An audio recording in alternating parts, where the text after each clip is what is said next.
Okay.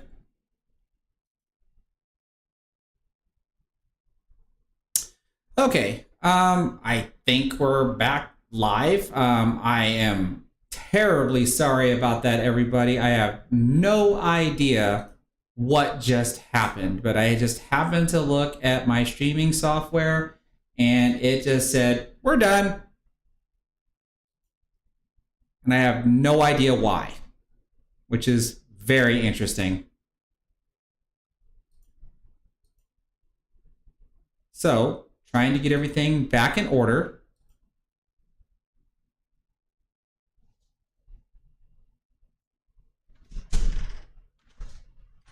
Okay, looks like we're live on YouTube again. We came back to the light. Yeah. I saw this. I saw everything slowed down and my light flashed. And there was like this bright light, man. And okay. All right, hang on a second here. Okay, it looks like we're live back on. Oh. We're live back over here, so this is good. Just a second.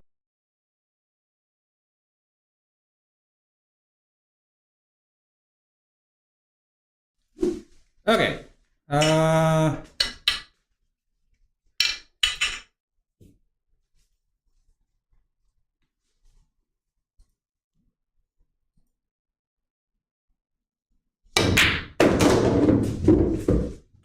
Okay. Let me know in the chat, everybody. Thanks for sticking it out with us. Yeah. Are we back?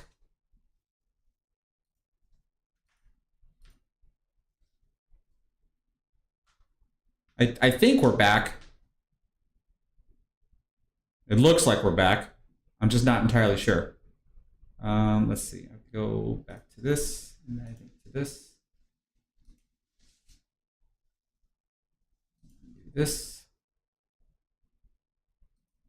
Okay, it looks like we are back. I'm seeing some chats come in on YouTube. Okay, great. Okay, I see it all on YouTube. I don't know if there's anybody on Facebook, and it looks like there's, okay, we're back. Okay, we're back. Guys. Great. Okay, so first of all, sorry, I have no idea what, I literally, Demetrius was just talking. I happened to look over at my computer, and I just saw that my streaming software had stopped. I have no clue as to what exactly happened, but we are back here. We were talking about the last thing I remember, because I'm going to go ahead and turn this off. The last thing I remember asking is when we were talking about the difference between luck and skill, and I was trying to expound on what I think I heard your explanation was is there a range of certainty, percentage of outcome, knowing the percentage of outcome, to where for one given player, you might say if they have a 30 to 40% certainty of what's going to happen and it happens, then maybe it's not luck. And if it's less than that, then that it's skill, and if it's less than that, then it's skill. And then higher level skill, like you say, because professionals don't get as lucky as amateurs, but professionals do get lucky. We do see flukes from time to time. We see fluke safeties, we see fluke pots. Like, they do happen even at the professional level, just not as often. So the reason they get less lucky, for the audience, I was saying, is, can you hear? Scoot over. Oh, is that people that, if you miss more balls, then you will end up slopping in more balls than if you don't miss that many balls. If you don't miss, you're not going to slop in very many shots. Yeah. So professionals don't get lucky in the sense of slopping in balls as often. However, because the skill levels are so high and the skill edges are so small, one or two slopped in balls or one or two hooks could be a lot more decisive at the highest level than it would be at a level where there's 20 innings per rack each. Right. So here's what I think, Chris. I mean, what you've been kind of fishing at is like, is there a certain percentage at which a shot goes from luck to skill? So like if you're 90% to make the ball and you make it, well, that's a skill shot. If you're 1% to make it and it goes in, maybe that's a little bit of a luck shot. Or is a luck shot specifically, you don't even have a plan and you just blitz the balls and they end up working out in your favor, and so you didn't even have a shot in mind and it just worked out well. So you're saying, like, is there a cutoff percentage where it becomes luck? Or is luck when something entirely out of your realm of predictability happened that worked out well? And so I have some opinions, but I have another question. what is the use of sorting outcomes into luck and skill? Well, how do we use that? How do people use that? So we have, let's say we create these definitions and we can sort out which is which. How do we use that in a practical, beneficial way? I completely understand the question. The reason for my question is because the typical of anytime something happens, you know, what would the loser's response usually be? Oh, you got lucky. And that's generally where, you know, if you make, you know, a relatively hard shot, the opponent will, oh, you got lucky, or, you know, you got lucky that you beat me. That's where the premise of my question really comes from, to where it's like, okay, I got lucky. Well, when do I play you and I'm not lucky? Like that's where my question really comes from. That's so first of all, I think that the only correct response when somebody says, well, you got lucky, my only response would be, you know, I just say, well, you know what? I get a lot less lucky for 100 a game. So if you want, no, I'm just so, okay, sorry. You can take the pool player out of the pool hall, but you can't take the pool hall out of the pool player. So here's my thoughts on luck in general, is that luck is just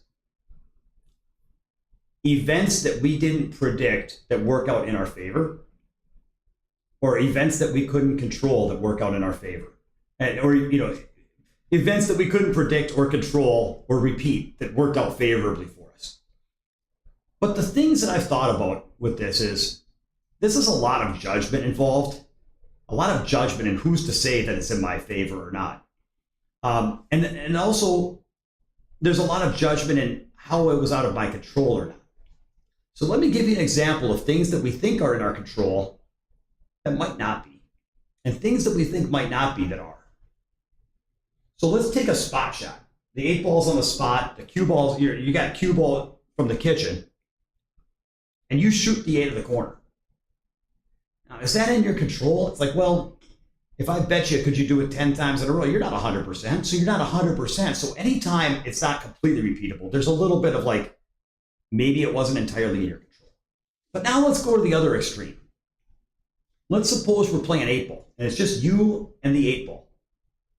And you miss the 8 of the corner, and the cue ball bounces around and ends up frozen on the head rail, and you end up leaving it like a really long, tough bank. And it wasn't some like skilled two-way shot. You just shoot it hard, they bounce around, or they bounce around the table and freeze to each other where the guy doesn't have a shot. Is that luck? And here's what I've thought about it. I've played an awful, awful lot of pool.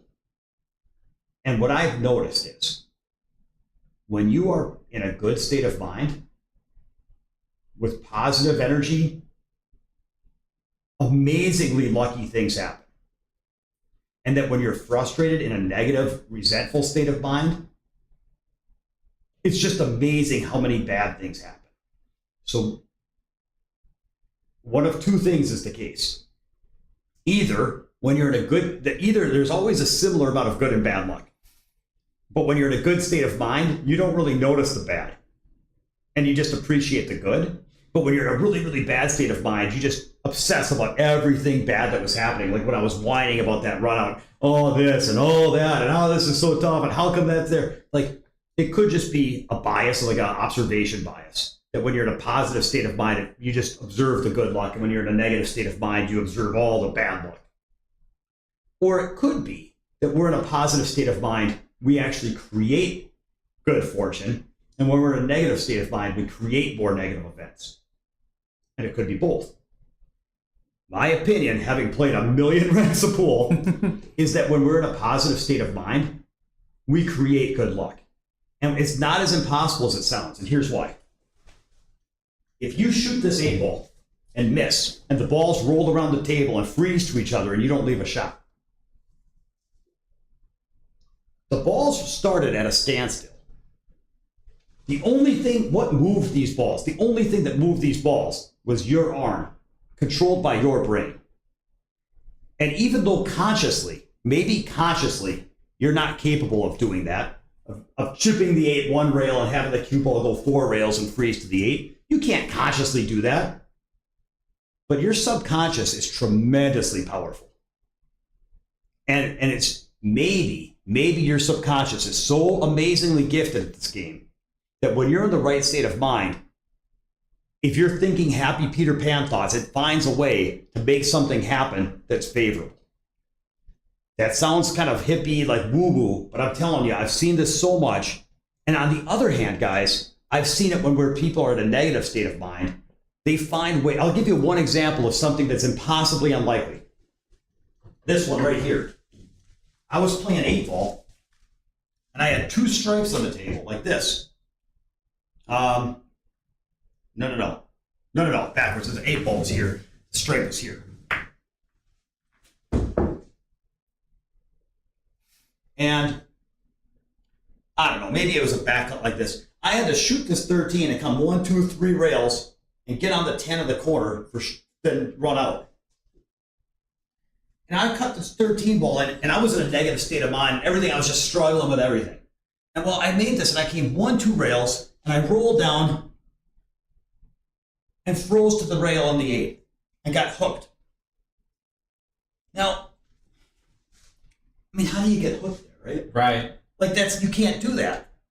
But maybe if you're really in a negative state of mind and you're just frustrated and upset and resentful and irritable, maybe you could summon that kind of bad luck out of the universe. So my opinion is, I think that we're not in control of anything to 100%. There's nothing we can always do successfully. But that somehow our subconscious and our energy can influence the outcome of shots to an extent that we don't appreciate. And to this, I was talking yesterday about how many times we've seen players where they have to come with like 3 or 4 shots in a row to run out a rack, where each of the last 4 shots is like 100 to 1, 1,000 to 1 to never do it again. Yep. And then they do one after another after another. We might be back.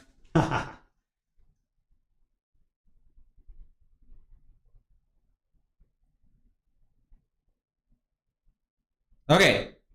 Good Lord. So y'all saw that again. The stream just went down again while we're just sitting here talking. I don't know what in the world is causing that. Bad luck.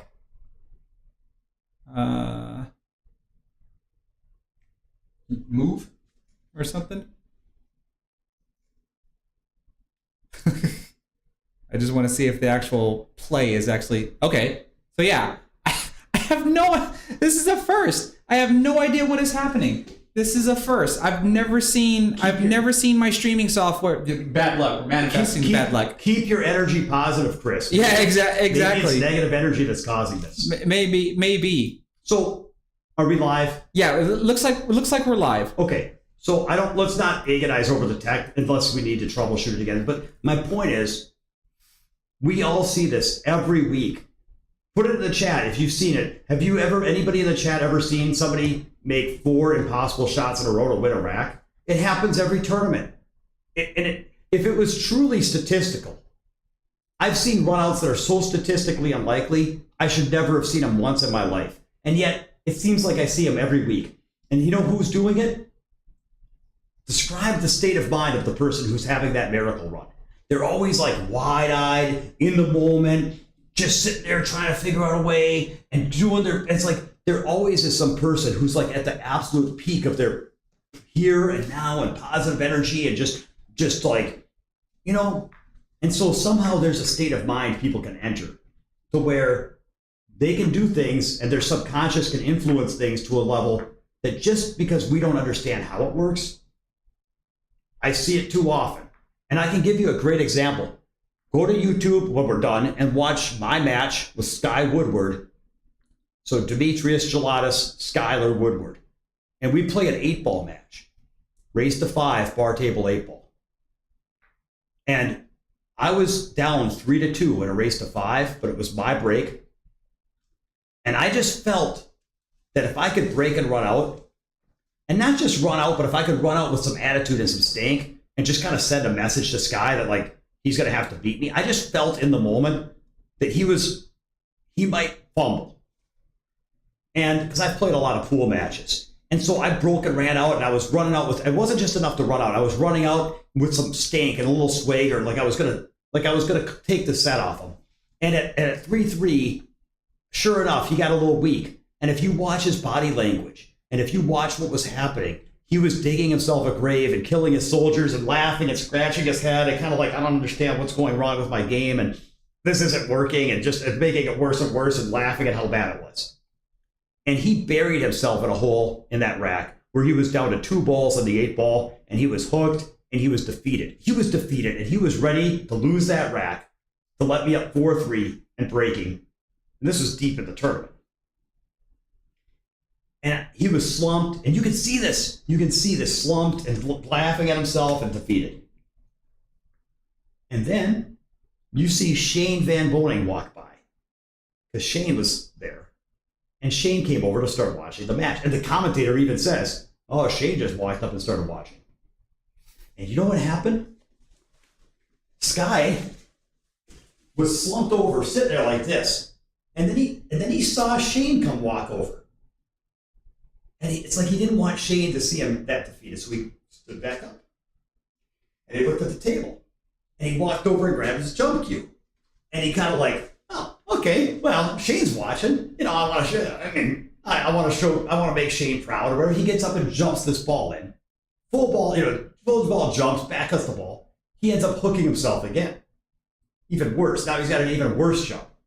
And then he walks around and jumps in the next ball that was even tougher. And ends up with some bad cut billiard on the 8 where the cue ball's up table like this and, on the end rail. And he's got to like billiard the 8 off the ball in the corner. And I knew it was going in. Just the energy changed. The energy changed. And it's like as soon as Shane walked up and he saw him, everything switched, perked up, and he came with 3 hero shots in a row. And then it's 4-3 and it's my break.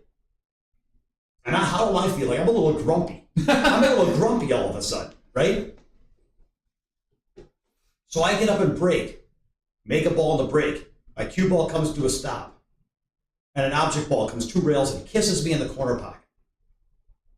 And he gets ball in hand and runs out. Now, was I unlucky to get kissed in on the hill when he was on the hill? I don't think so. You guys can call me crazy.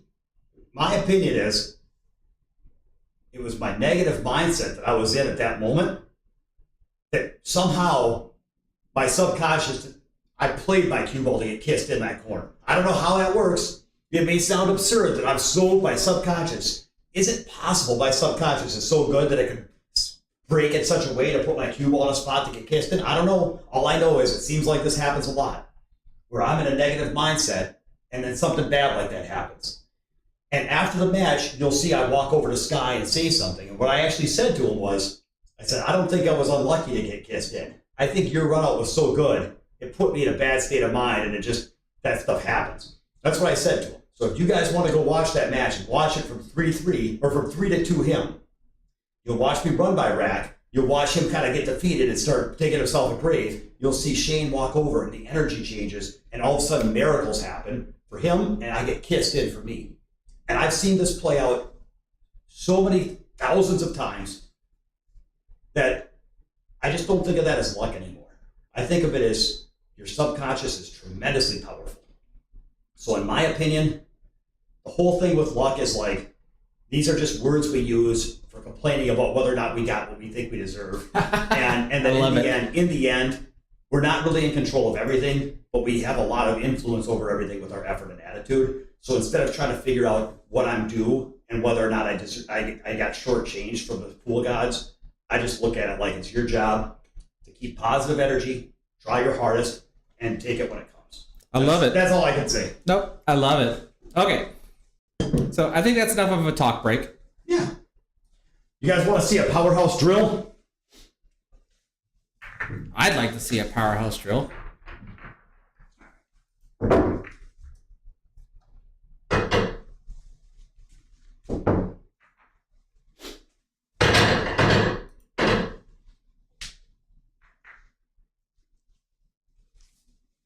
So what are we working with? All right.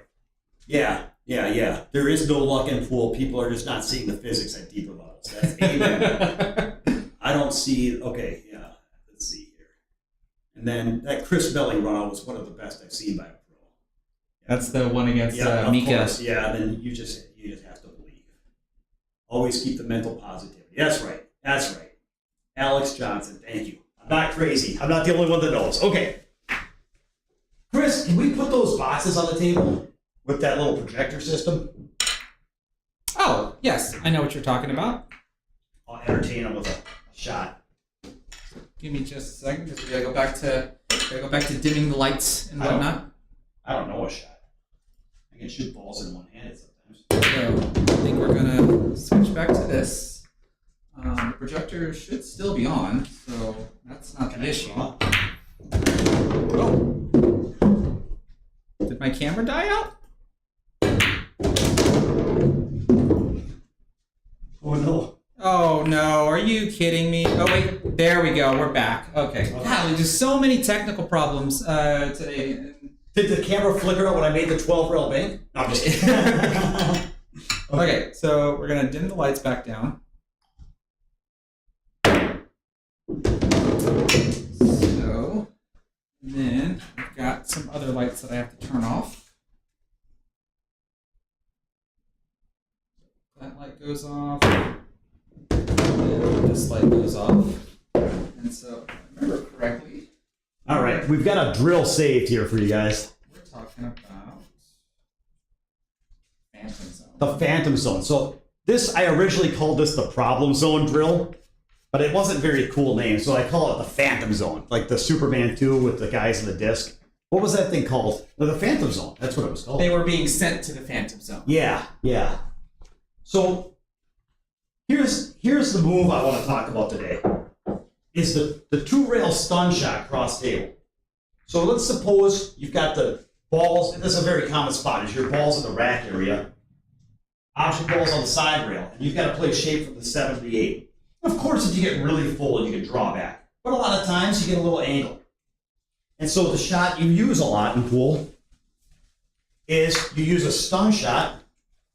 Stun shot brings you down the tangent line, and then outside English, right spin, shifts that so that you twist back this way. I don't really draw this ball. I just stun it with outside. And go cross side. Okay, you're trying to hit here, right? So it's a very common shot. Did I not use enough spin or did I not have enough slide? I don't know. That would work. Okay, so it's a very common shot in pool.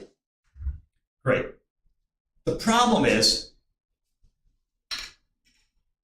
so everyone's been in this spot where the ball's like this, but instead of being out here where you'd like to be, you ended up like too thin.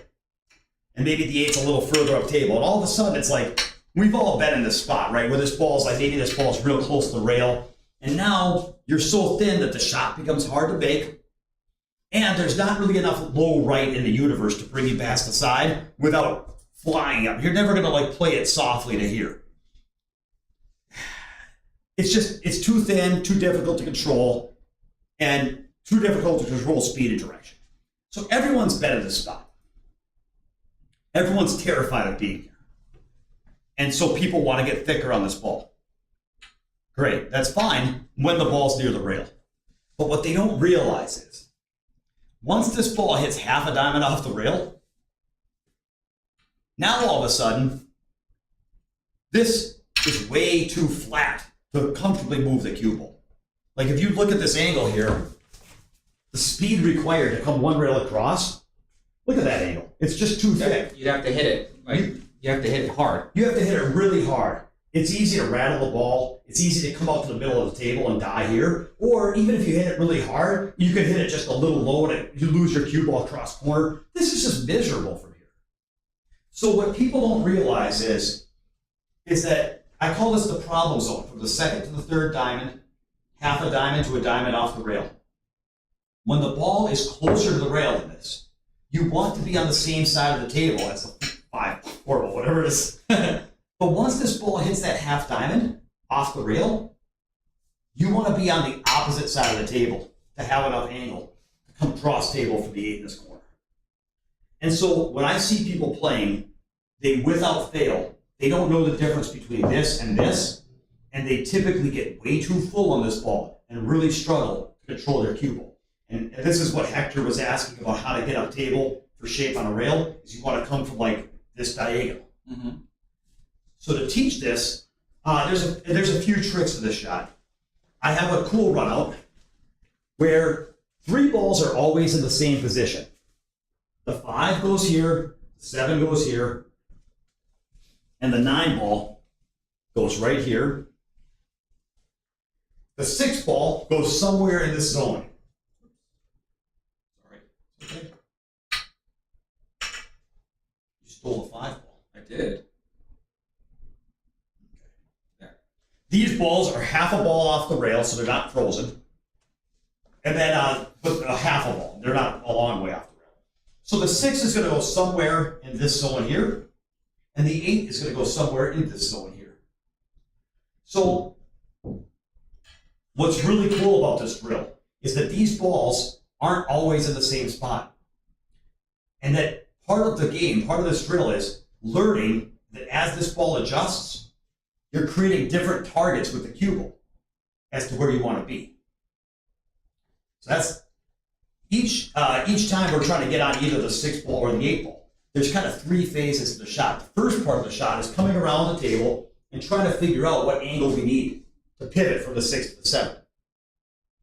Create your target. Second part is trying to hit that target.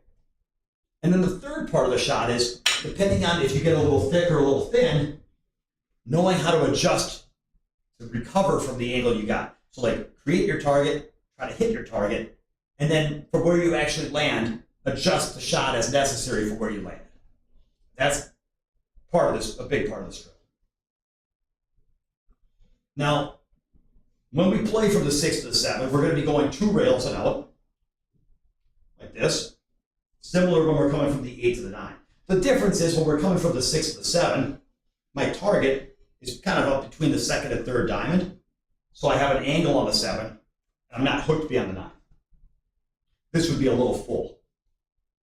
I also don't really want to be frozen, if possible. It's hard to control my cue. But when I'm coming from the 8 to the 9, this would be a little high. So now I don't mind coming back a little bit closer to the 1st diamond. I also don't mind freezing my cue ball on the rail because I don't need to play shape from the 9 anywhere. So that's my target on the 9 ball. This is my target on the 7. So far, so good? Yep. Couple other adjustments to talk about. How much outside do we need? There's always some variables. It's how much low and how much outside. And I'm giving you guys a lot really fast, but then we're going to be working on it together. So first of all, let's talk about the amount of outside we need. If the 6 ball is in this corner of the box, the tangent line leads this way. So we need a fair amount of left spin to open up the angle from here all the way to here. That's like a good medium left. If the 6 ball is on this same distance off the rail, but way up here, well, now the tangent line's coming a diamond higher. We just need a small amount of left. And if it's way the heck out here, well, now the tangent line's taking us right to here. We need very, very, very little. Like I might use a 1/4 tip of gearing, but almost none. Interestingly enough, anywhere in this diagonal, the tangent line leads to the same spot. Because here, it's lower, but it's further from the rail, so you have more angle coming in. So this leads to here. And then as this ball comes to the middle, it just follows a different path. But the tangent line kind of leads to the same spot anywhere along this diagonal. So from here, it's probably like a medium spin. Here is a little spin, and this is almost no outside spin. Does that make sense? Yep. And then, how much low do we need? The goal is we don't want our ball drawing. We want our ball sliding with a stun shot. So, we have to ask ourselves, how much power am I going to be using? And how far away from the 6 am I? The closer we are to the 6, the less table friction there is to overcome. So the higher up I can move my tip. Also, the harder I'm shooting, the higher I can raise my tip. So if I'm flat angled and close to the 6 ball, I don't want to hit low or I'll come drawing back. From a shot like this, I need to hit firm and I'm close. So when I'm close and shooting firm, I need to shoot very close to center so I avoid drawing my cue ball. That's a little bit, maybe a little high, but not by much. On the other hand, there it is. If I get further and thinner on the 6 like this, well, now I have a lot more distance to cover between my cue ball and the 6. And I have to shoot a lot softer because I have a lot more angle sending me 2 rails. So now I'm going to cue a lot lower so I can hit more of a finesse stun shot. Now, that's a little bit too much left, maybe. Okay, I'm learning the table. I'll figure it out. So, what I just said, I usually spend hours with explaining and drilling because there's. And for people that want to go back and watch the video, here's what I can share. What we're really trying to do is on every one of these shots, we're trying to keep our cue ball sliding with a slide. We don't want it rolling. We don't want it drawing. But unlike normal with a stop shot, you just get to pick your tip where you want to and adjust your speed as necessary to slide the ball. Because the object ball always rockets into the pocket. The speed's a little flexible. But here, your speed's not flexible. So the speed, the angle that you have kind of determines the speed you're allowed to use. And then the speed that you get to use and the distance determine how low or high your tip should be. So in general, what I will say is, if you're close, the closer you are and the flatter angle you have, the harder you have to hit, the higher you want to raise your tip towards center. The further and thinner you are, the more you want to dig your tip down for finesse. So center ball for power, low ball for finesse. And then there are some nuances about how we get from the 5 to the 6, of course. So a lot of times we're going high inside 2 rails. We can also go 1 rail with outside, which is our shot from yesterday.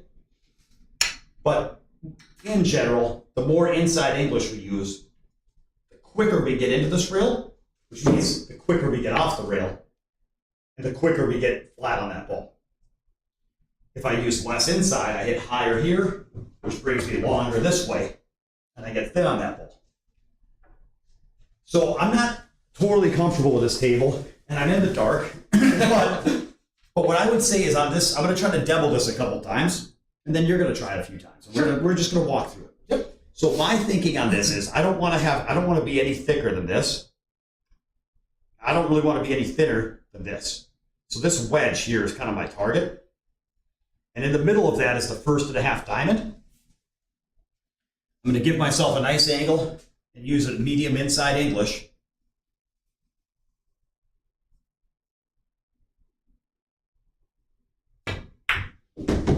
Now I didn't come very far, I'm a little ways away, but I've got a good angle on the 6. Now, this ball's in the middle, which means my tangent line takes me to here. I don't need much outside to get to here. So it's just going to be like a 1/4 to a 1/2 tip of left. The speed, the slot, I'm going to use a stun shot. And the question is, how low does my tip need to be? Well, I'm using medium speed, but I'm medium distance. So it's not finesse low, but it's not power high. It's kind of medium, so maybe like a tip low.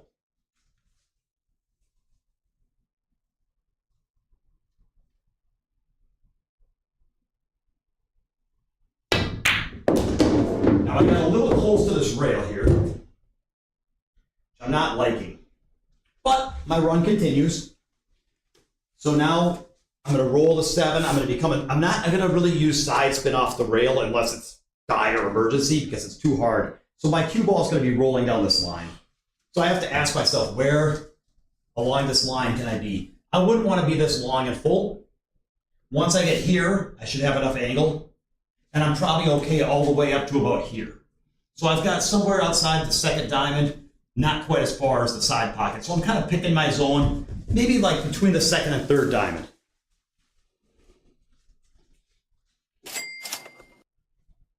A lot of good information here.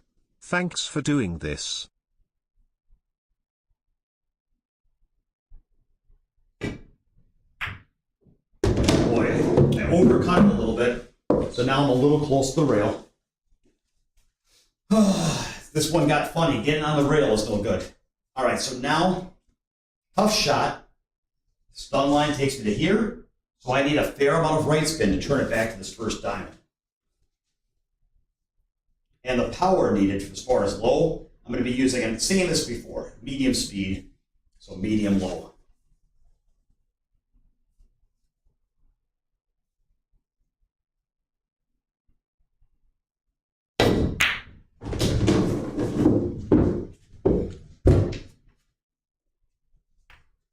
Very satisfied. That was not easy.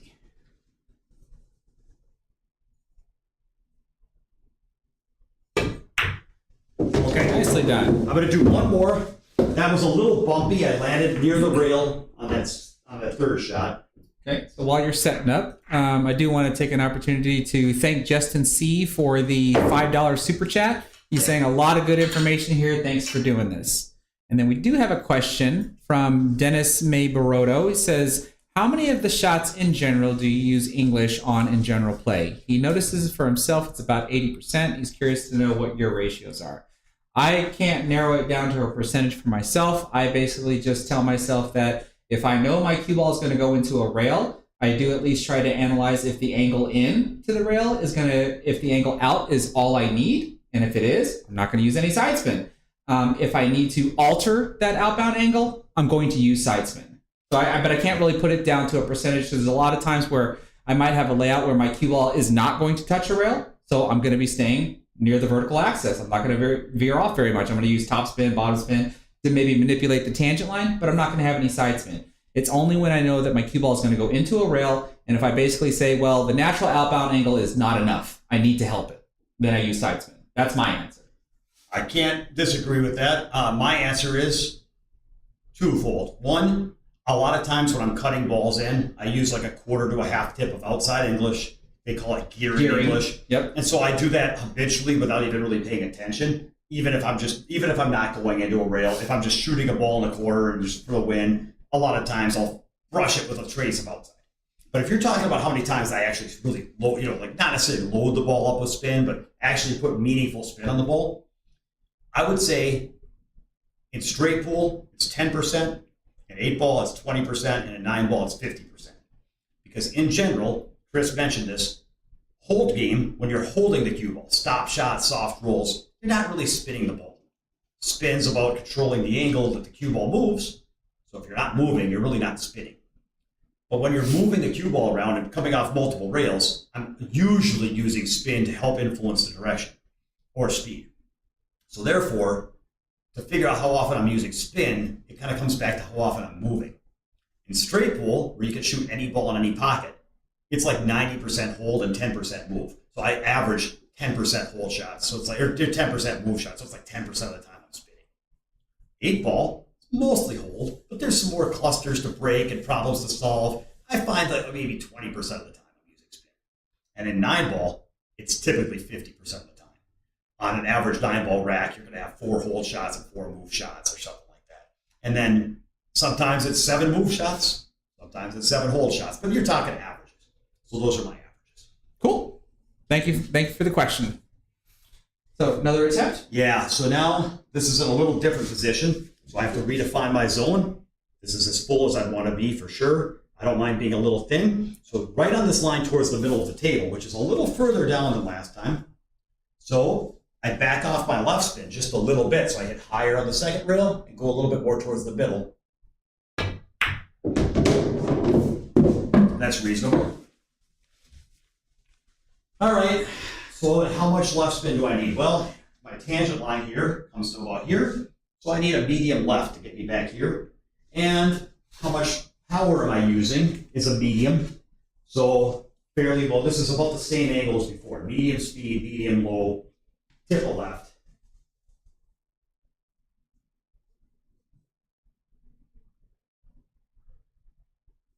I'm trying to get off the rail this time. Yeah, that was much better. Because now I can control my 7-ball a little bit better. So now, what's my angle of desire? I have a choice between coming 1 rail with outside or 2 rails with inside. Which I will use depends on where my target is. I want at least this much angle. Would not want to be fuller than this. And I'm okay all the way to about here. So as I look at it, there's an area like kind of out here. I can see my target. And I think that I could do either.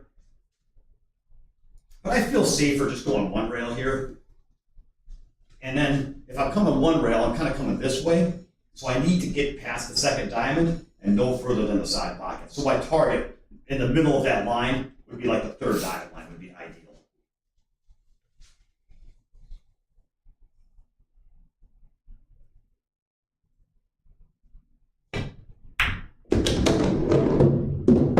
Yeah, at least I'm out of the kitchen. You know, second and a half.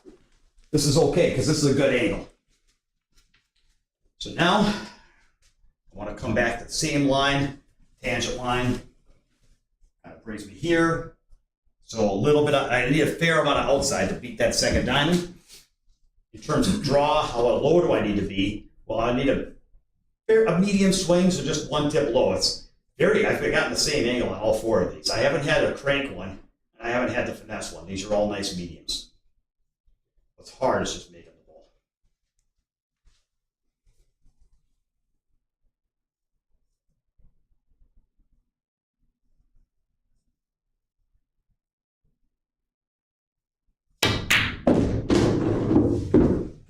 That first diamond, baby. How do you like it?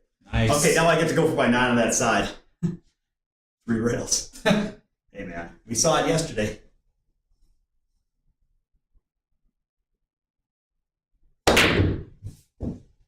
Not today, though. Okay, go ahead, Chris. Just so you know, this is what it's like training with Demetrius. He does try to keep it fun as well. Before I take my turn, I did forget about this, and I do apologize, because Nightcram wants to know what is your suggestion on grips, because he's familiar with how there's the notion of opening your hand on the backswing and kind of closing it on the forward swing. But he's already noticing that because he does that, he said so himself, that he twists, the tip moves. And that's basically what I had mentioned to him about how if you clinch, you're automatically going to dip your tip. You know, clinching your hand causes your tip to move down. Like, so it can cause unnecessary movement. And I even said that in the beginning for myself, I played with that same exact motion. But then as I got older and older, it's like, wait a minute, I want to hold the cue, but I don't want my fingers to move. Wherever I'm going to hold the cue, everything's got to stay the same for me, because I certainly don't want that unnecessary movement right before I hit the cue ball and actually impart some unnecessary spin, miscue or whatever. Yeah, so, you know, those of you guys might watch, I have a loose grip, but which changes tensions in the middle of the shot, of course, and I fidget around. I actually think I have a poor fundamentals when it comes to grip a little bit, and when there's a lot of things, I have a lot of problems. If I didn't, I would be a world champion. And so I don't pretend to have great fundamentals or perfect fundamentals, and I don't pretend to have all the answers. What I would say in general about fundamentals is that they're very, very, I was talking to Chris this morning, and I said that I've made 3 times in my life, I've let someone tell me to change my game based, you know, on something I do. Once was the slow start to my swing from Jerry Bryseth. And thank you, Jerry. That was the only change I've ever made to my game that I actually liked in terms of fundamentals. The other 2 people, I won't tell who they are. One person changed the way my sighting was, and one person changed my stance. And both of those backfired disastrously because everything's complicated and connected to everything else. And when you change your stance, it changes your eyes. And when you change your eyes, it changes where your arm is under it. I would literally pay tens of thousands of dollars to go back in time and not have listened to those people. So, because it's done, if you watch my stream match with Chris yesterday, you'll notice my head was tilted really, really far. And now if you watch how I'm playing today, it's not that far. I was struggling yesterday. My eyes were in the wrong position. That never used to happen to me until I took this lesson from this guy. It kind of mixed me up with how I got on the ball. So in general, I'm very, very, very, very reluctant to start making a lot of messing around with trying to make changes to your fundamentals. It's like, it would be like, how often do you do heart surgery for someone you love? It's like, well, if they're in a life and death spot, get them the surgery. But if they're healthy and happy, don't just give them a heart surgery to see if you can improve their life. Like, it's a really high risk operation. I don't like messing with fundamentals. So I trust Chris. I'm not a fundamental guy. When it comes to fundamentals, I trust Chris. So if whatever he says about grip, you can listen to and it makes sense. But in general, my approach to fundamentals is let's practice. There's 2 ways to improve your fundamentals: directly and indirectly. So directly means I'm going to look at my grip and try to change it. Indirectly means setting up shots that require good technique and working on them until they go in. And if you just set and work on the shots that require good technique until they start going in, maybe your body will figure out how to develop the technique it needs. Sometimes, I hear you guys, sometimes you might never figure something out and it takes an outside perspective to tell you you're doing something. I'm not saying a manual adjustment or a direct change is never a good idea, but I try to work on my fundamentals indirectly through things like this. And then I'm very, very hands off and a little bit reluctant to mess with stuff too much. That's all. Okay. Let's switch back to. So if you come work with me, I promise you, I'm not going to be taking you on the table and twisting you into a pretzel and telling you to relearn the game. That's not how I teach. Yeah. All right. Back to the movie theater, Chris. Yep. Okay. So I've already observed what it was you were doing. So let me try and see if I can replicate it.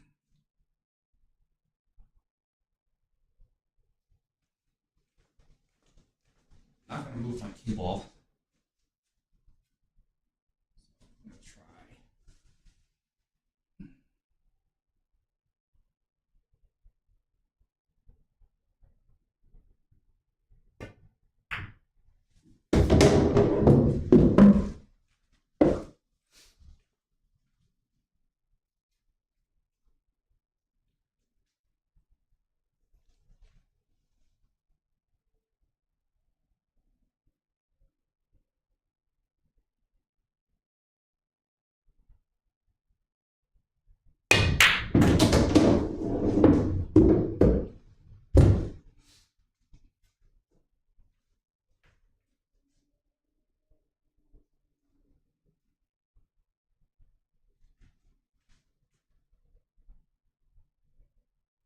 I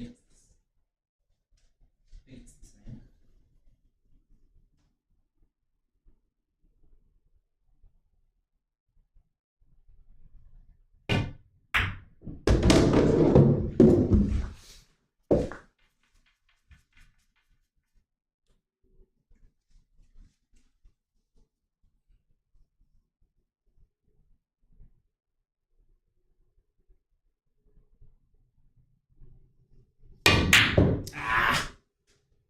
No problem. So everything was fine. You're great. Do it again. Okay. What I would say is, in general, what I found is when people first start doing this drill, they tend to get flatter on the balls than I'd really like to get. Okay. So like on the first shot, you notice you weren't able to get to the second rail and out. It just floated one rail crossing the shot line because you were flat enough. It just took a good hit just to get it across. And a danger is when you get those flat angles, it's really easy if you cue your default, I call it your default tip position, where you like to be to stun the ball as a tip low. But when you're that flat, you have to hit really firm, and it comes one rail more towards the corner where you happen to pick up the right angle, but it's really easy to suck it back and get hooked beyond the 9 or draw it in the corner. So we don't want to be flat, pounding the ball, one rail, crossing the line and sucking towards the corner. We want a little more angle where we can come across. Same on the 8. So again, it was reasonable, but it was on the thick side. And then on the 8, it was reasonable, but it was a little on the thick side. So they were both fine, but they were both, there's like a range of what's acceptable. They were both acceptable. They just were both a little bit on the thick side. Sure. And I don't like smashing balls around, so just start wiggling it a little bit more on the thin side. Okay. Yep. This time I will move my cue ball.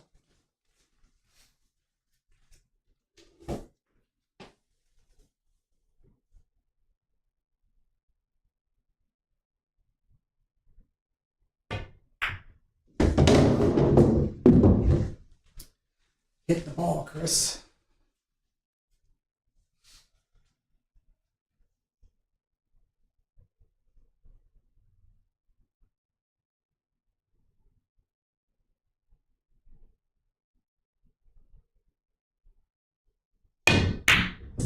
It's okay. I had no confidence in that one. Understood. So the good news is you had a good angle, but you, like you said, hit the ball. What happens is when people are thinking about things and they're thinking about their speed, it's easy to let off, and you definitely let off on that shot. Yep. So it's okay.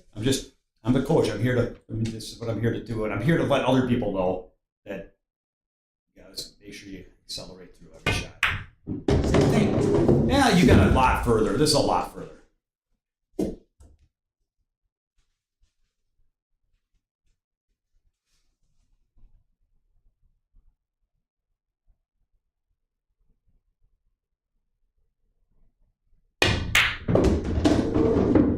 Very nice shot. Very nice shot.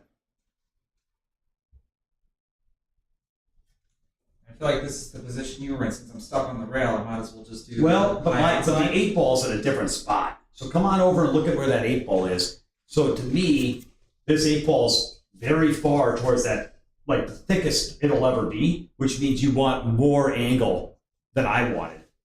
In fact, like for me, like if you got here, this would be way too flat. Ideally, more towards that 3rd diamond. But I don't want to be on the rail. Right. Now, the good news is you're not frozen. So if you wanted to, you could even use high inside here and try to like come 1, 2, and get out to here somewhere. I wouldn't, you don't need a ton of inside, you just need a tip. So I wouldn't mind just trying to get 2 rails and out there.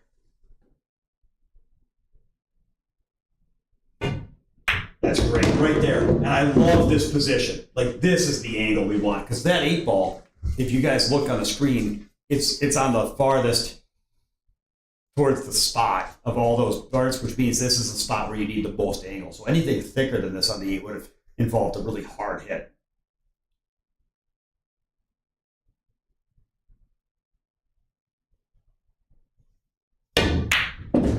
Great shooting, Chris. Great shooting.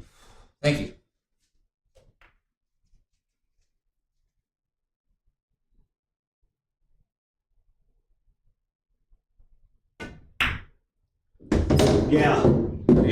Yeah. So what was cool about this is, let's look at the 7-8 again, but let's make a change. Okay. Go ahead and put that cue ball back where it was, and let's say that the 7 ball is here. I gotta move out of the way of that thing.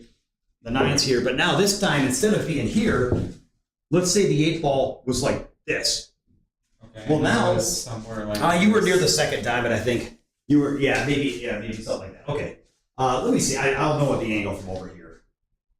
It was something like that. Now all of a sudden, high inside, we don't want to end up over here. Yeah, because it's too thin. It's just So now the zone. Now we're looking at being more here, and the amount of inside it would take to come 2 rails out is just more inside now than you'd want to put on. So now you might be better off rolling this in with, if anything, a hint of outside, and just dribbling. And how far do you need to dribble if you come straight? We just want to kind of check it with just a 1/4 to a 1/2 tip outside. And you know what? You wouldn't want to be this full. But once you get to here, it's okay. And then you're good all the way to maybe just, so you got a good from here to here. So I'd go ahead from here, I'd roll it in with a twist to outside and just try to float outside of that 2nd diamond line. Yeah, this is fine. This is fine.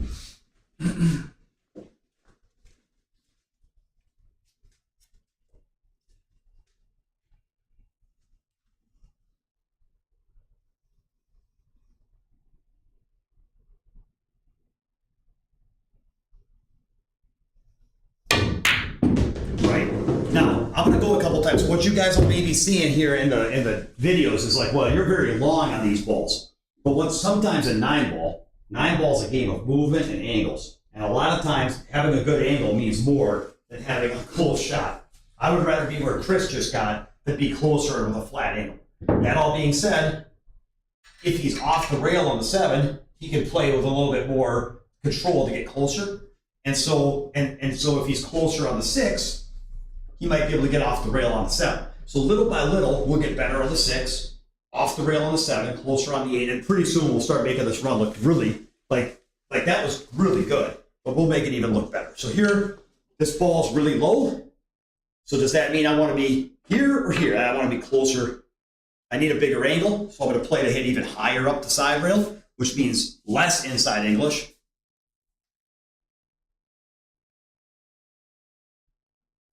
So I can bounce out and get a big angle. Now, this shot here, the tangent line, is going to lead me shy of the side, so I need a good tip and a half a spin to make sure I get to that second and third diamond.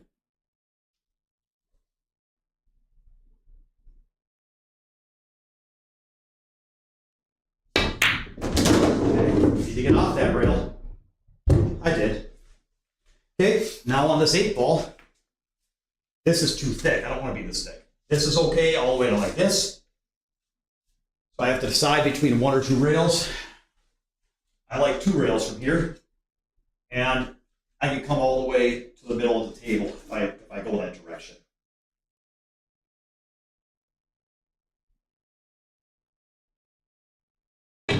Oh boy. So what happened there, guys, is I caught that ball thin, right? I caught that ball thin and it wobbled in. And because I caught the ball thin, that leaves the cue ball with a lot more residual energy, which is why it flew apart.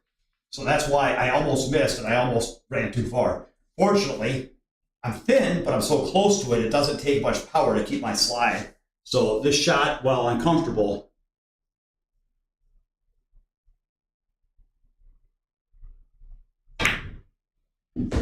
actually, you got a little lucky. So if we want to go back to luck versus skill, I got a little lucky. Let me do one more. I'm going to blame the dark. You guys have me playing in a movie theater. I need some ultraviolet glasses. I need some night vision goggles or whatever. Okay. This is fun. I like this drill.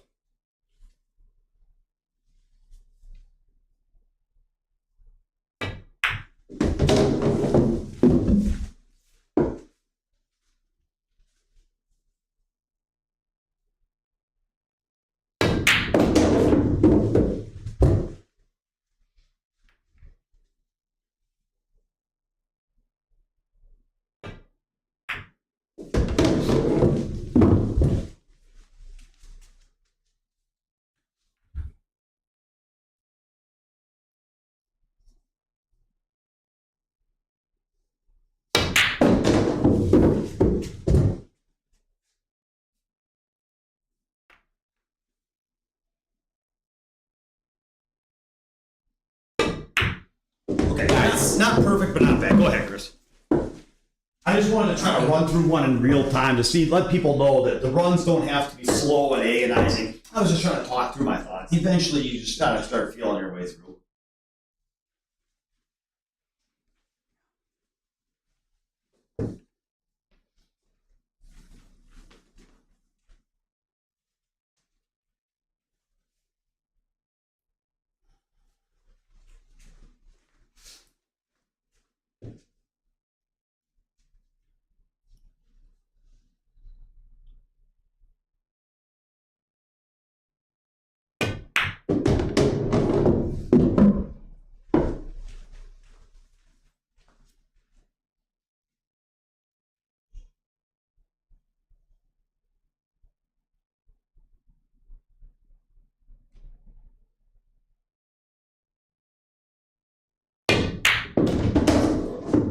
Beautiful shot.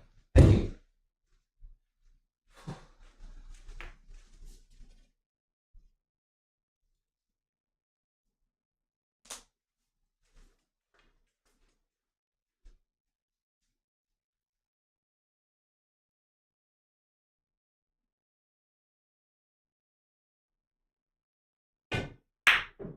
Oh, Serious? let me answer a couple of questions real quick. Yep. So a couple things. So first of all, somebody made the comment, Steve, I think, made the comment, it went away just now, it scrolls. Instinct would tend to get you flattened out when you really need an angle when the object ball's in the trouble zone. Exactly right. That's why we do this drill. Thank you for that.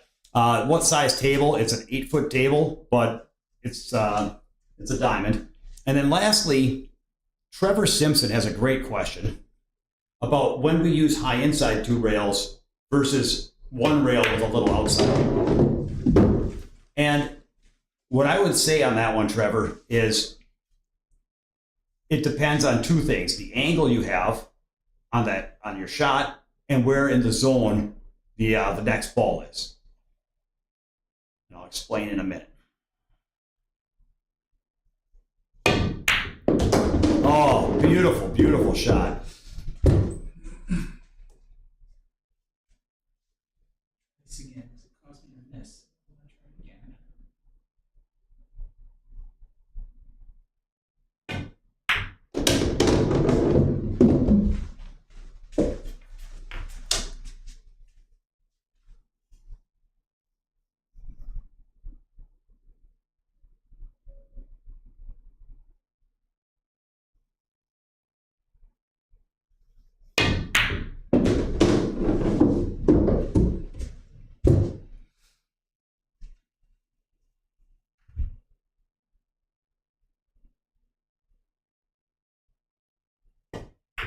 Beautiful.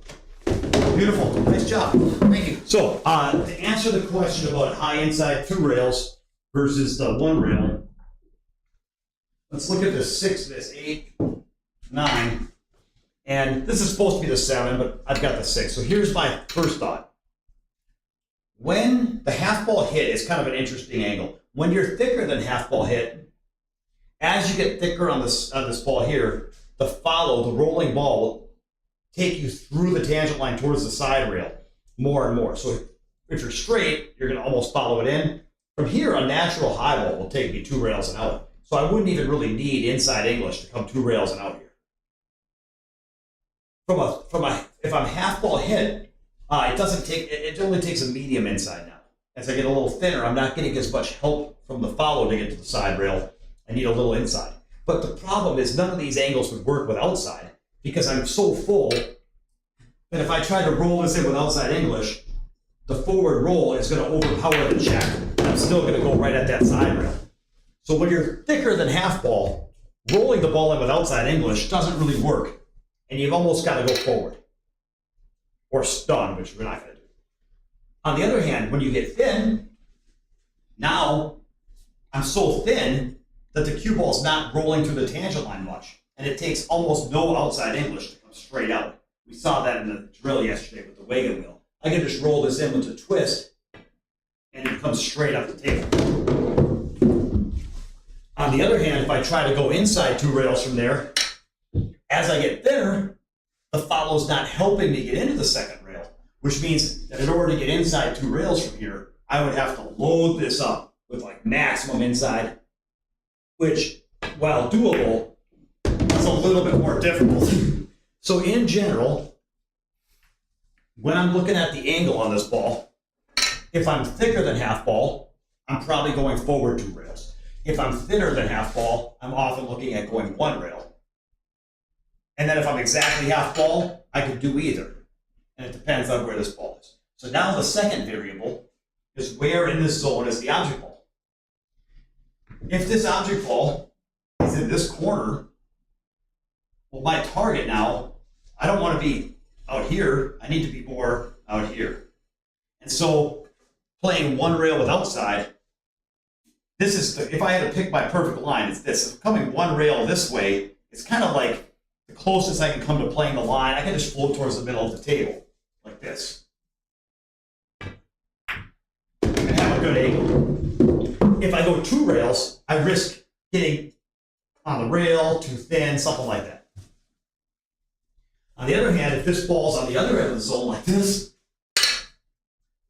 I don't want to be as thick as this. Like, I don't want to be any thicker than the line of my cue. I'd like to be thinner.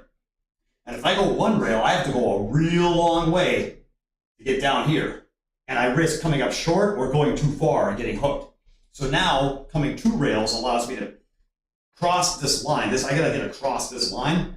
So now playing 2 rails makes a lot of sense because I can play to the second rail and then drift across it, kind of playing the line at the angle I want and not risking getting too far. So I'm making sure, so the high inside 2 rails helps guarantee an angle when the ball's away from the rail more. So I look at those 2 things. What's my angle and where in the zone is that ball I'm playing shape for? All things being preferred, all things being equal. Nice shot. On the first shot, I get to pick my angle. On the first shot, I get to pick my angle. So I prefer, all things being equal, to give myself a half ball hit or a little thinner and then use inside 2 rails on the first shot. So if the 6 ball is like down there on this side of the cue, I'm going to go high inside 2 rails. If it's up here, I might go 1 rail. So on the first shot, because I get to pick my angle. And then on the second transition, it depends on what angle I end up with.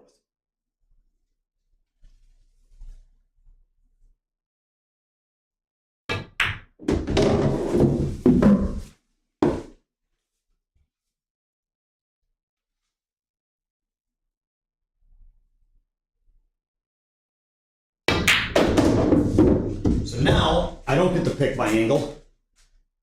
The 8-ball, you know, I still think that high inside works here. I have a nice half ball hit angle. I want an angle on the 8.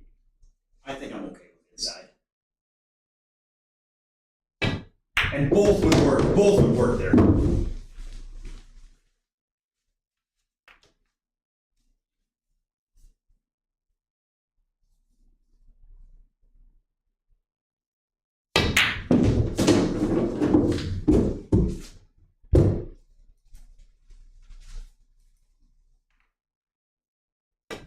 What I would say is the things that you will learn from doing this drill, you will learn the high inside 2-railer, the rolling 1-railer with outside. You will learn the stun cross table 2-railer, which are all 3 core shots that you need to play good 8-ball, 9-ball, whatever. And you will learn about target creation.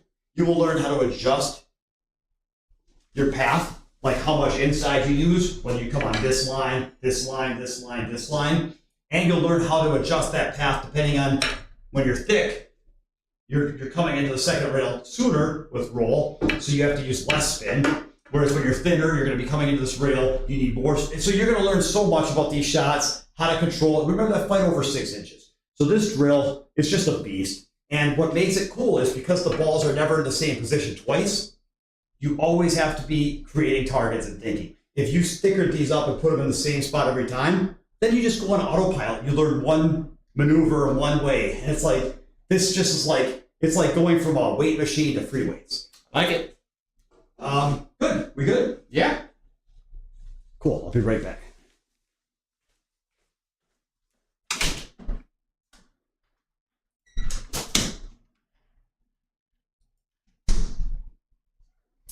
All right, everybody. Demetrius is taking another quick break. I'm open to any questions while he's gone as I reset back up. Turning on the additional lights. How does everybody like? How does everybody like the aerial view with the ICA training system? Now that I'm able to dim the lights and the drawings and the illustrations, the ball labels, everything, all of that, in my opinion, just looks a whole lot better now that I have that capability. And actually, when you look at it from this view.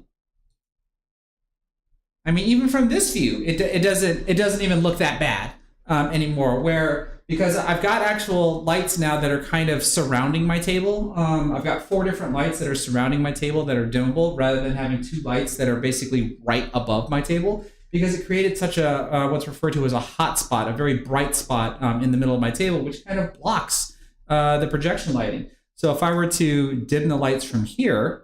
It's going to get dark in the room, but as it gets darker in the room, you can see that it's very difficult to see around the table, but look how much more the projection shows around, at least from this angle here. But from the top angle, all we care about is just the lights that we see above the table, which actually look really good even at this dim level. And if I go lower, you can still see the table really well, but then the projection actually shines through so much better. So because I have this capability now, that's why I'm going to be trying to start making much more content using the ICA training system now that I'm actually able to show the projection lights so much better. Because you can see here, as I get so much brighter from the aerial view, you can barely even see it. And then if we switch back over to here, you can kind of see it a little bit better, but I just think the aerial view is actually so much better. Oh. When you practice with the system, not only can you set up and duplicate patterns, work on stored drills, and really analyze your game, but by practicing in the dark, when the lights come back on, guys, it's all curtains. Okay, so what's next? Well, I'll tell you what, Chris. If it was just me and you, I would say we should work on some more 9-ball safeties, because that's something we talked about. We've put in a lot of the building blocks to develop our core safeties and talk about them. Mm-hmm. But to look at another handful of 9-ball situations, spend an hour doing that with me and you, I think that would be good use of time for me and you.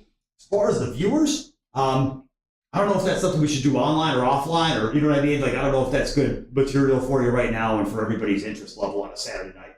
So we can also just, count on our bankroll and play for it all on the camera. I mean, whatever. Like, I don't really care. You know what I mean? Like, so we could do another challenge match. We could play Scotch doubles. We could play Scotch doubles straight pool and try to post a good run. So let's get some votes. Do we want to see 9-ball safeties? Do we want to see a challenge match? Do we want to see some Scotch double straight pool? Or is there something else you guys want from me? Do you want to see another 9-ball pattern? Like, what do you guys want? All right, folks. The poll is in place. I'm going to run a 9-ball rack while we're waiting. Cast your votes. What do you want to see? Because between the stream that died and this stream, I think we've been live now for a little over 5 hours.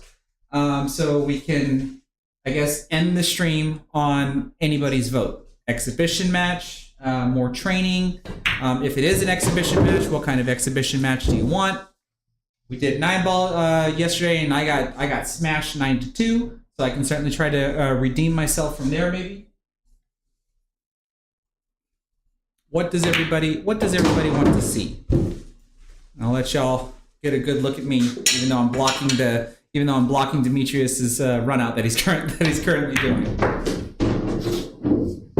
And he just like 6-rail banked that ball in. That's right. He's got perfect position on the purple 4 ball as it just fell right into the purple 5 ball. Okay, so everybody's pretty much currently voting for a challenge match. I only see one vote for 8-ball though. They want to see blood. They want to see blood. It's a Saturday night, man. Give the people what they want. Got another vote for 8-ball. Got another vote. Looks like 8-ball's the winner. Oh my goodness, that's scary to me. I don't know, man. I haven't played 8-ball since like the 90s. Hang on. So what do you think? If we're gonna play 8-ball, because an 8-ball rack can typically last longer than 9-ball racks. What do you think would be a reasonable race? There was a vote for a race to 10. In my opinion, that's kind of long-winded, but Yeah, I'm thinking we could do 2 out of 3 sets to either sets to 3 or 4. Like 2 out of 3 sets to 3 might be fun. okay. That way it's like short, every rack matters, every shot matters. You never know what's going to happen. For sure, either of us could win. I think that would be fun. Okay. I'm actually down for that. Okay. Let's do it. Let's do it. I'm going to lay. And then we're going to alternate the break, right? Sure. So you don't run 6 racks on me, Chris. Here we go. Cool. Thanks, guys, for coming to YouTube. Oh, baby. Hold it. I think I did mine too soft again. Oh, I thought I went too hard. All right. Okay, so best out of 3 Yeah. races to 3. No, best. Yeah. So 2 out of 3 races to 3. That's right. Okay. 6 games. Is this gonna 48 balls. Is this rules. a format where no, I mean call ball, call pocket. As far as I'm concerned, you can play a safe and make a ball. Is it open table if I make it? Do I have to take what I make? Okay, open table. Open table if you make a ball in the break. If I scratch, is it kitchen off the break? Ball in hand. Ball in hand anywhere. Okay. And then is this a format where we're comfortable voicing our thoughts, or are we just going? You know what? Serious? I'll tell you what. It really pains me, but I'll do that for 8-ball. I'll do that. We can talk about it while we play. Just know that, yeah, to my level of comfort. So it's a little bit. Well, yeah. I mean, I understand watching without commentary can be kind of dry, guys. I get it. So I guess we'll talk a little bit, but just know that I'm dying inside. It kills me inside.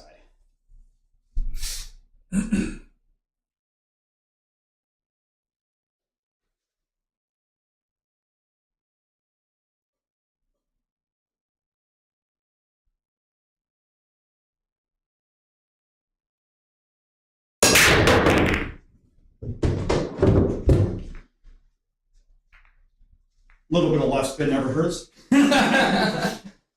All right. All right. So stripes are solids. I'm not worried about anything on this end of the table. So I'm going right to this. And I see that the 2-ball goes in that other corner, which means that solids aren't actually a problem if I can get on the 4 to get on the 2. The 8-ball's a little bit wedged up.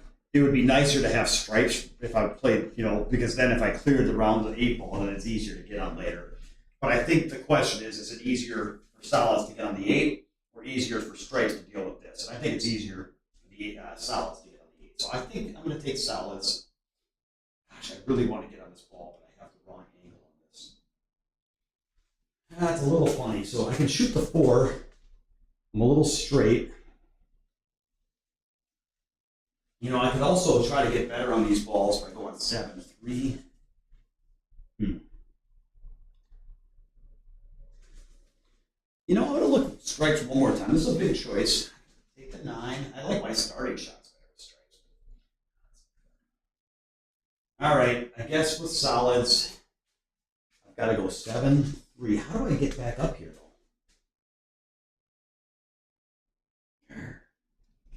The 4 is just a dead end, man.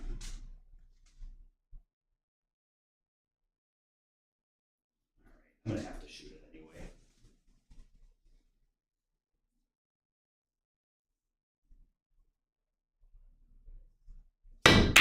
Yeah, that's cool. Not what I was looking for.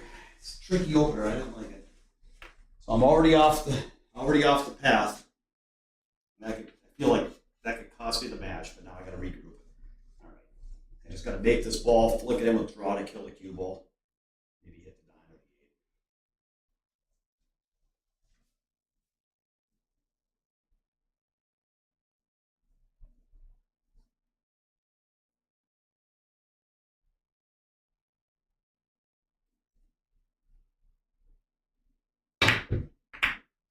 8. Hit them both. Well, I'm making clusters, but I'm on the 3 ball at least. I'm at the table. So now I've got to shoot the 3. I've got to go 2 rails through the gap. And I've got to come at least as far as this line to get a shot on the 7 or the 4. I couldn't tighten it up with a low ball, but that's crazy. No. So I'm kind of looking at that here.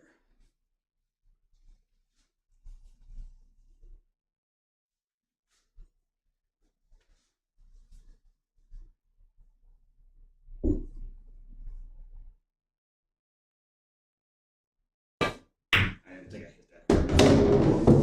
Yeah, not here. Well, this is a disaster. I got to bank the 2. It's no talk of safety here. I mean, I could maybe lay this ball to where it ties up a pocket, but I got to give it a chance to go and run out because I'm down on ball count and I'm not playing defense from here. Yeah, 'cause this is the scenario now that even though it looks like I might be behind, if things don't go Demetrius' way on this shot, I can try to just outsmart him. I don't have to outshoot him. I can just try to outsmart him.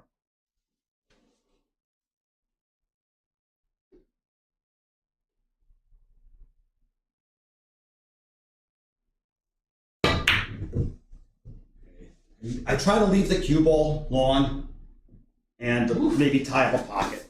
You know, that's all I'm trying to just make a burn it. Okay. So we already talked about how this is kind of an issue. Like I don't have a wired combo. I'd have to do a cut combo, which means the 12 balls heading into the 5 and 7. So I might have a problem there. A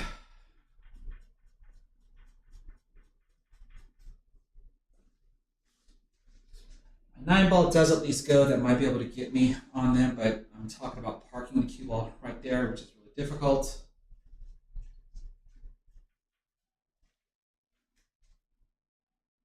Might be able to use the 13 in the side to get on them. And of course, 8 ball might end up going over there. So anybody that's watched my APA reviews, I'm currently not in end pattern mode because I'm trying to figure out how to solve this. If I can solve that, then I'll probably figure out a pattern that puts me on the win. So I'm trying to really direct all my attention to those 2 balls, even though this is most likely going to be my opener. So I'm just try to just gently roll this in and see how I land on that 13.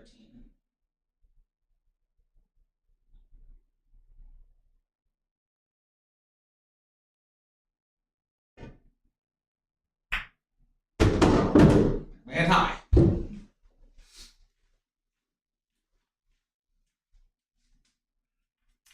So I could stop on the 13 and play for the combo.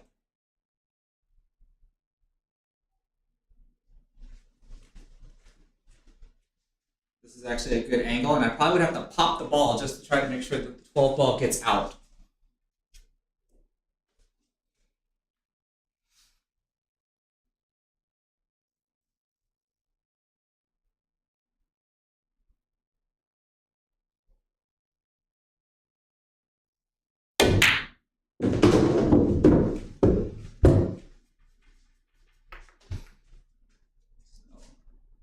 Actually, the more I look at it, it looks like I might be bumping into the 5. So I definitely don't want them tying up.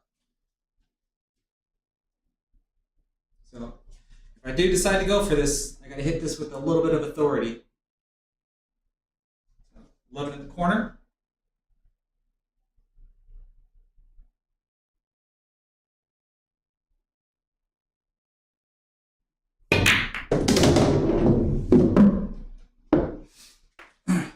As long as that still goes. Now here's probably where I can say maybe I want to enter end pattern mode. And I've got choices.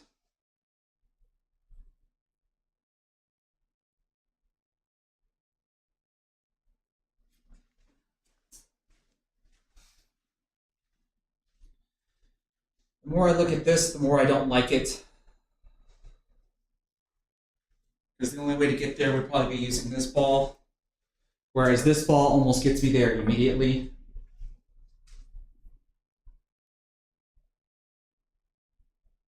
And I don't even really like this end pattern that it's turning into. So I think what I'm going to end up trying is 12 ball, the 9 ball, 10, 14, and then 8. I just don't really like that from the 14 to the 8, I kind of have to move a little bit.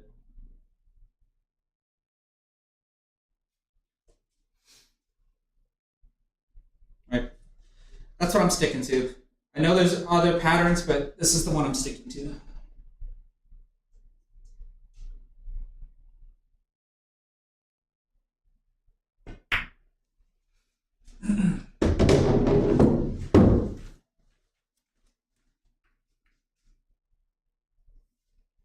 Now I gotta be careful here.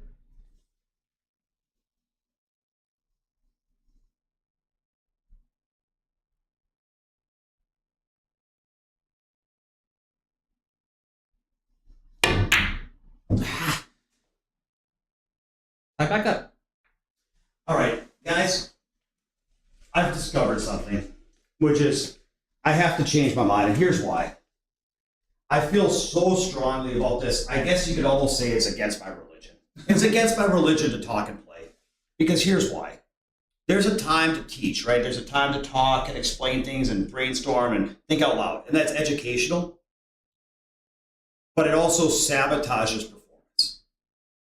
So the question is, sometimes there's a choice between what's fun and entertaining.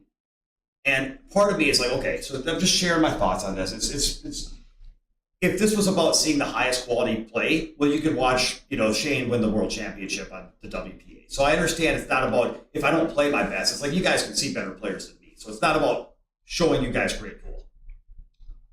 And so I do see that there's an educational value in sharing thoughts. But I've been sharing a lot of thoughts for days, but the problem is,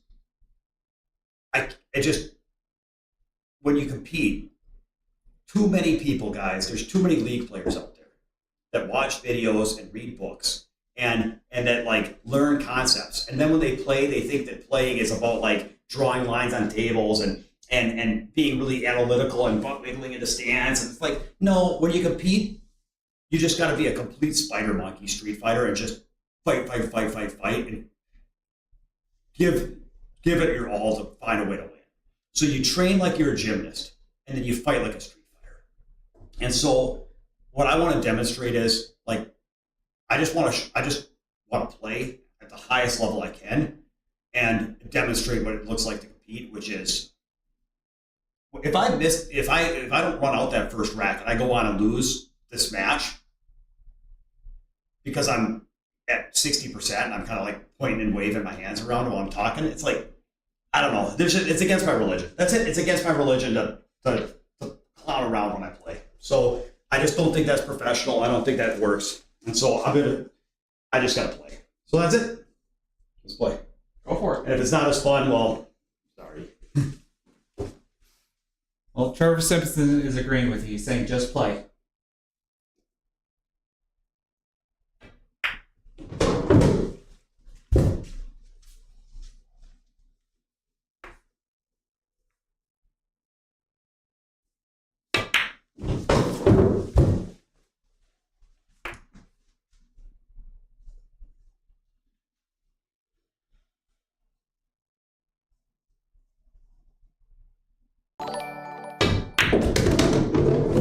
Your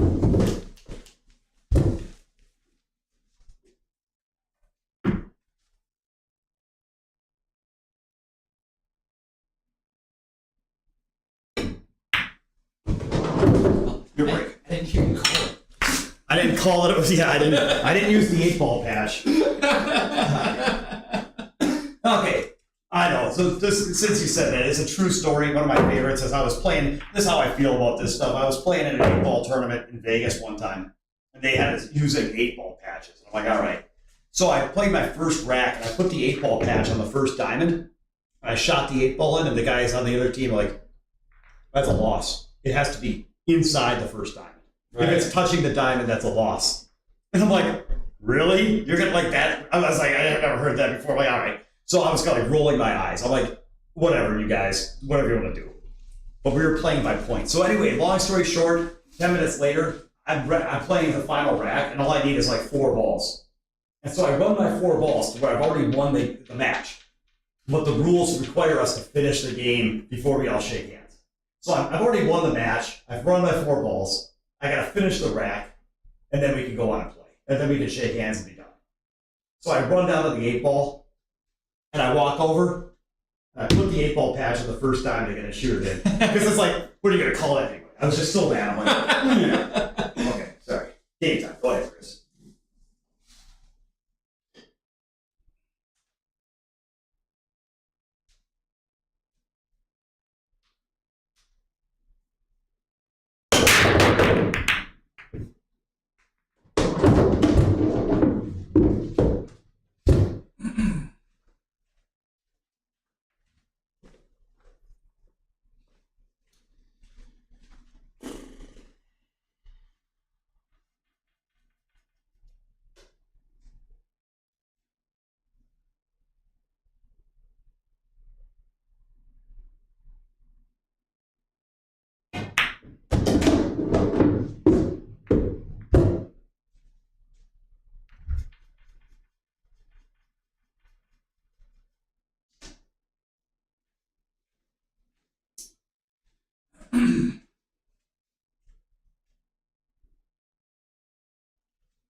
Ooh. Oh, All right, first set's yours.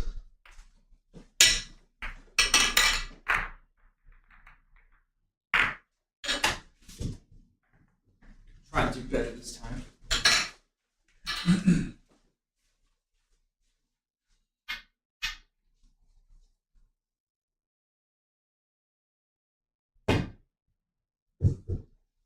I still hit too soft.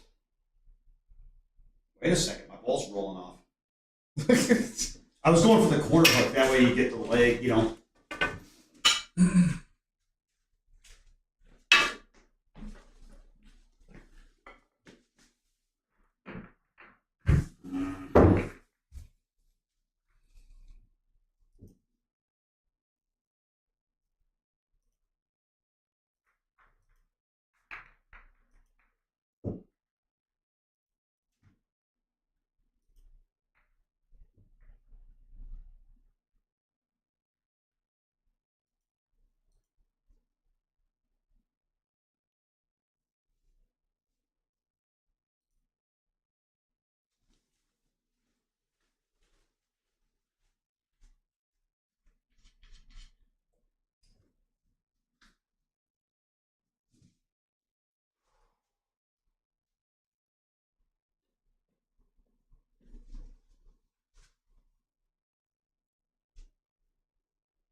Losing the cue ball.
Tried to definitely bump my 4-ball into a position where it was accessible, and my 3-ball was supposed to be my safety valve, but bumped it in the worst way possible.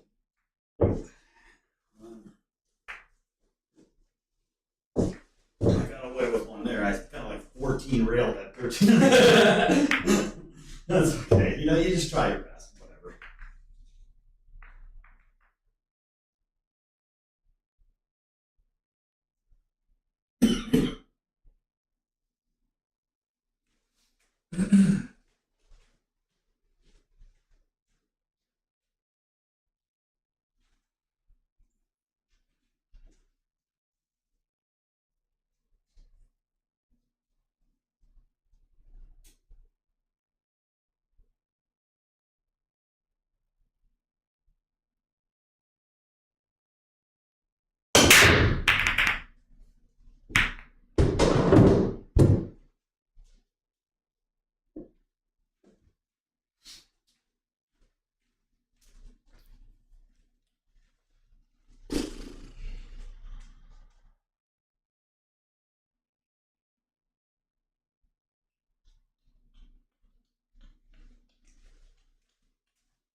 I don't like any of the starts.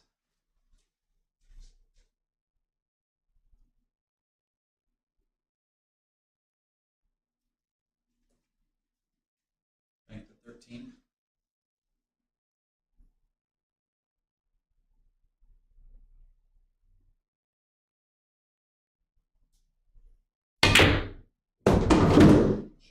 Thank you.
Nice out.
It didn't work. I saw it out of the corner of my eye. I'm like, he's dropping like you. I've taught you well. All right. Well, I got a few words about you, Chris. So Yes.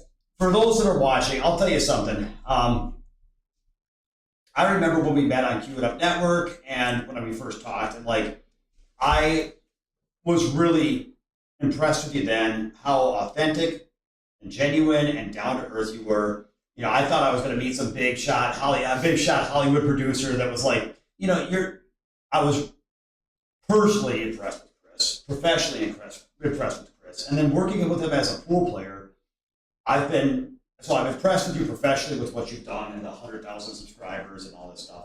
I'm impressed with who you are personally. And how much you give to pool, man. And then I've been impressed with like your game and just how you've developed your game. Chris is a hell of a player. 8 ball's a funny game, short sets, and I come up trying the break and pretty much hook him. That rack, the one rack where he's got a cluster, he breaks open and it gets tied up, or another rack he comes with a bank shot and then breaks open a ball and it ties up on another ball.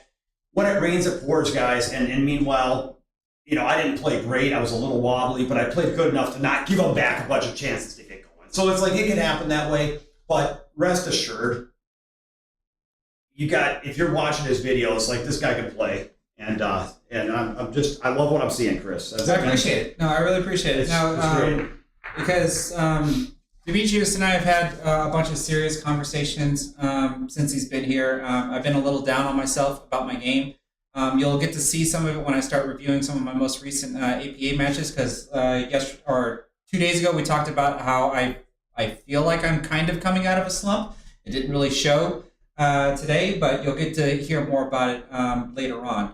All I can say is I'm always appreciative of Demetrius' time, especially since he's coming down here from Minnesota. And there's one particular thing that he worked with me since he's been down here, which is the timing of my stroke. I was able to execute it during the practice drills, some of the shots that I hit, some of the spin shots, the high outside spin shot, 2 railers that I hit, they felt really good and they felt really different. So clearly I just still have some more stuff to work on. But I think based on what you said, I think that's one of the most liking things that everybody that watches about me. Like, I don't come off as some know-it-all person. I just say that I know what I know. And when I play it live, either sometimes I play good, sometimes I play bad. And that's about it. That's right. And remember, it's not that you have more work you have to do. It's that you have more work you get to do. Because that's the fun part. Absolutely. All right. Absolutely. Awesome. Got any other questions in the chat before we log out, or are we? Sure. Let's see. No, it looks like everybody's just loving the way you play. Oh, well, I'll take it, man. I'll take it. Thank you, guys. I appreciate it. It's just put in 30 years, 23,000 hours, and about 1 million losses, and you sometimes win a race to 3.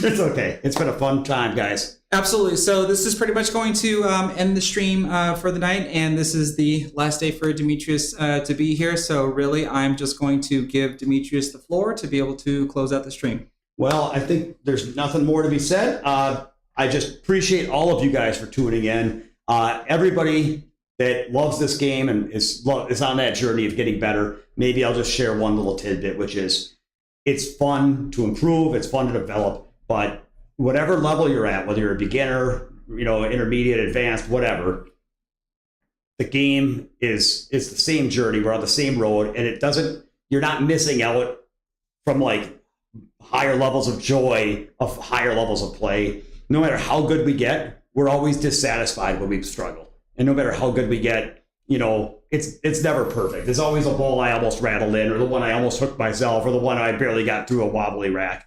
And for Chris, it's always the one where I just couldn't make the balls, or the ball's tied up. And it's like, there's never an end. There's never an end to the journey. So have fun whatever level you're at. Keep striving to get better. Have fun striving, but make sure you're having fun. That's it. That's all I got. Okay. I will suggest give one more plug to your boot camp. mnpoolbootcamp.com. Come learn how to play this game in 3 dimensions. That's it, man. Most people play a game where it's like the Wizard of Oz. They're in black and white, and they haven't come out and opened that. Dorothy hasn't opened the door to Munchkin Land. I'm here to take you to Oz. I'm the Yellow Brick Road, man. Come on. mnpoolbootcamp.com. All right, let's go. All right, everybody. So I want to thank everybody for being here. Let me turn this on one last time so you can see me one more time. If you haven't done so already, please give this stream a thumbs up, whether you're on Facebook or on YouTube. If you are watching on Facebook, please consider sharing the stream to your Facebook profiles. That way your friends and family can get to see the wonderful instructions that Demetrius was able to give, and then my mediocre play along with his superior play that we were able to see for both 8-ball and 9-ball. And then, of course, consider sharing it to your favorite pool groups as well. If you like the stream on YouTube, that helps me out in the YouTube algorithm, so that way more people can discover this stream after I pretty much log off, and I'll try to figure out how to link the 2 streams together, since we did die on the first stream. So, Demetrius, I want to thank you so much for coming down to visit and showing me a couple of new things that I'll get to work on. And I want to thank everybody for being able to watch us train together, and hopefully it helped y'all just as much as it helped me. So take care, everybody, and we'll see you soon.